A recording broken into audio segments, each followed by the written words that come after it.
Hi everybody, Father Bob George from St. Joseph's Parish in the beautiful Panther Valley, the heart of the coal region. Today what we're going to do is we're going to make two different appetizers and a simple drink that's kind of Manhattan with a twist. So that's what we're going to start with today. So the first thing we're going to do is an appetizer that I like to do, and you use some kind of shell. You could use jumbo shells, or you could use, like I'm using today, rigatoni manicotti shells, and something that you could stuff. And you could use anything you want. You could use chicken salad, you could use tuna salad, you could use whatever kind of salad, seafood salad, whatever you want to use. Since we're in the coal regions, ethnic background, I made kielbasa salad. We're going to make kielbasa salad, which is very easy. You can make kielbasa salad if you have a grinder. I use my grandfather's old grinder. We used to use this in Monte City when I was growing up, and we used to attach it to his kitchen table, and he and I would sit there and make our ham salad. We'd make ham salad all the time. And so what you do basically is you just put your ingredients in.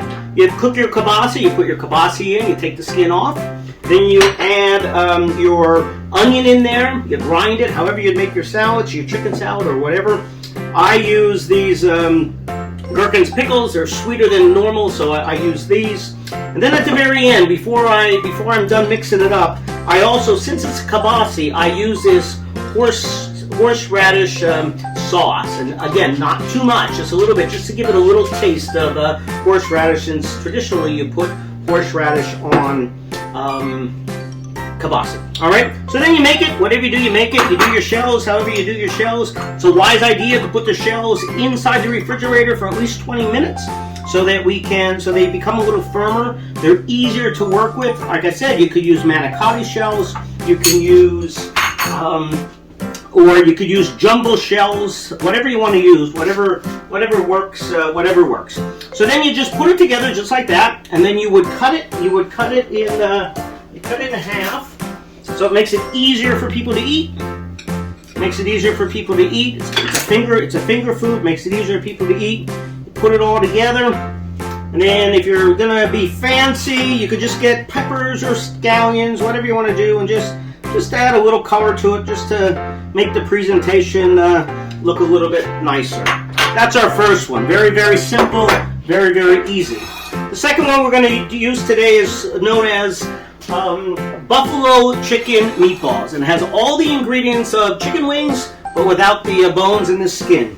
So basically what you do is you make your meatballs.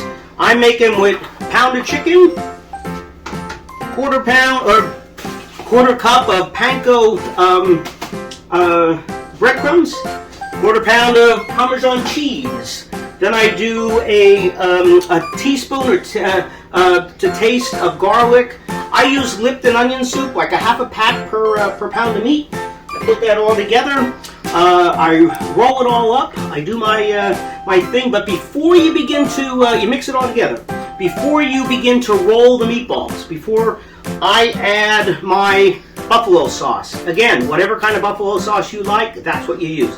Mild, medium, hot, whatever you want to use, you're welcome to use that. So then you put them up. They end up looking uncooked like that. After we do that, that's when you begin to assemble. Now, to assemble, once they're done, your meatballs are done, you get coleslaw.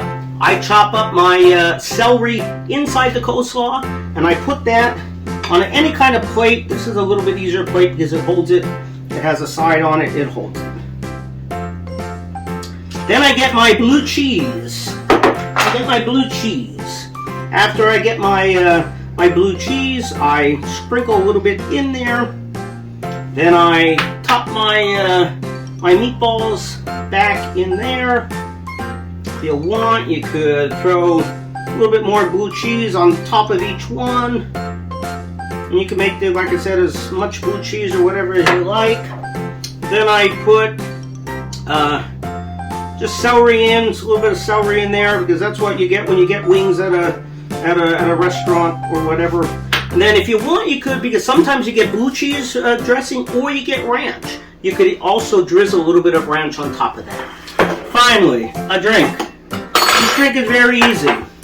Orange bitters, regular bitters, I do a rye whiskey, or rye bourbon. I do whiskey. I do 1 ounce.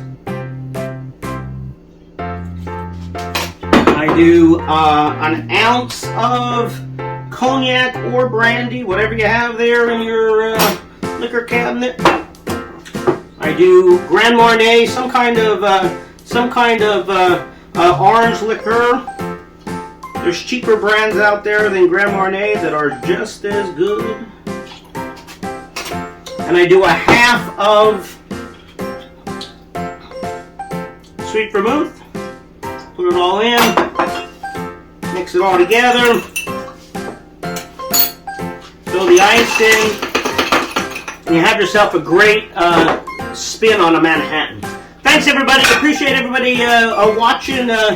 All of our money this year that we raise is going to the church roof. We need a new church roof. It's been 30 years, so we're getting a new church roof. So you'll be helping us keep the church. Many of you have seen it on Facebook, how beautiful it is. You'll keep our church looking as beautiful as possible. So thanks so much, everybody. God bless you. Enjoy the rest of your day.